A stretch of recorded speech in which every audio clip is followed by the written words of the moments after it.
Hi guys, welcome back to another video. Quick update on the Caddy. I have made some progress, although I haven't been posting anything up simply because most of it, okay, mind your heads, simply because most of it has been on the wiring. The engine's been out and then been put back in. I've had a slight issue with the exhaust downpipe, which is just sat over here. Now the issue I've got is it's now clashing against the brake bar, which on a Mark 1 runs across the bulkhead.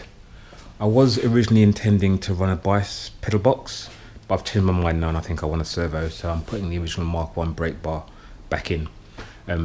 Clearly I built the exhaust manifold before I built, or before I decided to go for a servo, so that wasn't a consideration.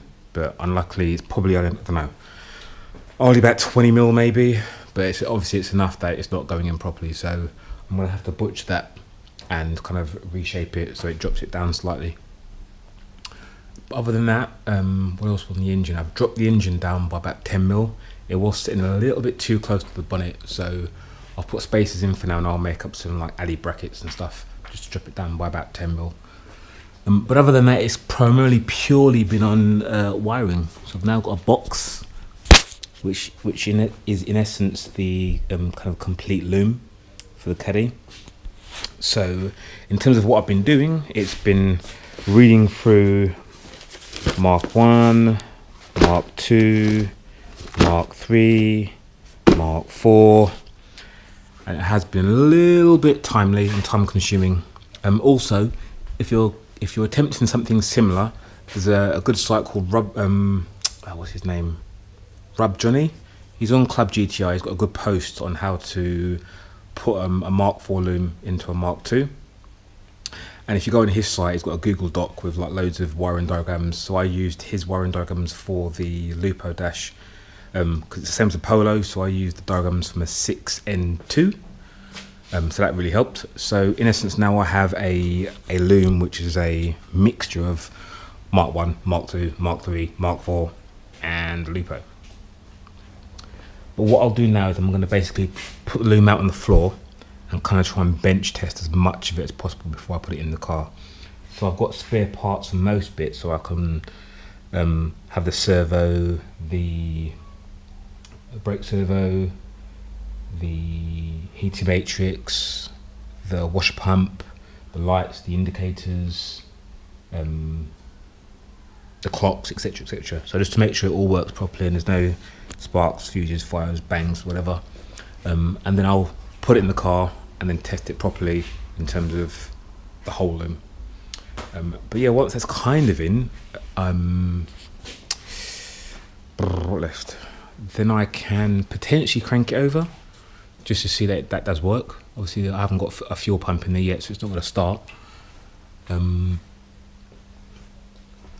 I guess the engine comes back at, another update. The the steering rack is now in. I was originally going to use a Lupo steering rack, which I had fitted, but unfortunately it was too high and it was too off center, so it made the track rods kind of really difficult to work out. So I've managed to get a Mark 3 steering rack in there. It's relatively centered, so I've got a reasonable amount of adjustment on both tie rods. So what I have to do is custom make or get some custom made power steering high pressure lines made, but other than that it should be relatively straightforward. I've just had a thought actually.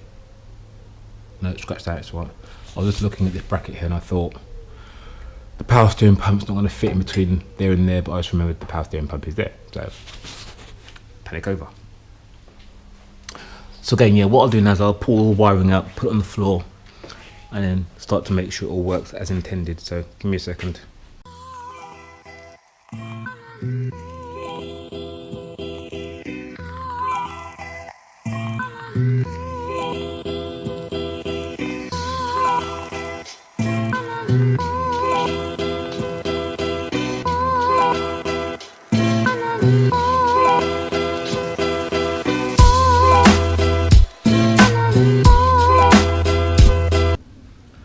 So in terms of bench test, that didn't go too badly. There's a few things that aren't working. One of the side lights isn't working, and the washer jet pump isn't doing anything. The relay is kicking, so I'm assuming if I had a wiper connected, the wipers would work. Not quite sure why the jet isn't. The fan worked, but it seemed a bit noisy. That might just be it's been sat for a while. But I think there's a newer one in the Caddy now anyway, that's just a spare. So now what I'm going to do is take it all apart, just check the wiring for the bits that aren't working, then start to put it all back in the Caddy and test it actually in the vehicle, so all the wiring is connected, including the rear lights and fuel gauge, etc, etc. But yeah, so far so good. Hopefully in the next video all the wiring will be in the car, and I'll temporarily fit all the lights and stuff back in, so hopefully I can give more of a realistic test to see if it all works. But yeah, as always, thanks for watching, and I will catch you on the next one. Cheers, bye.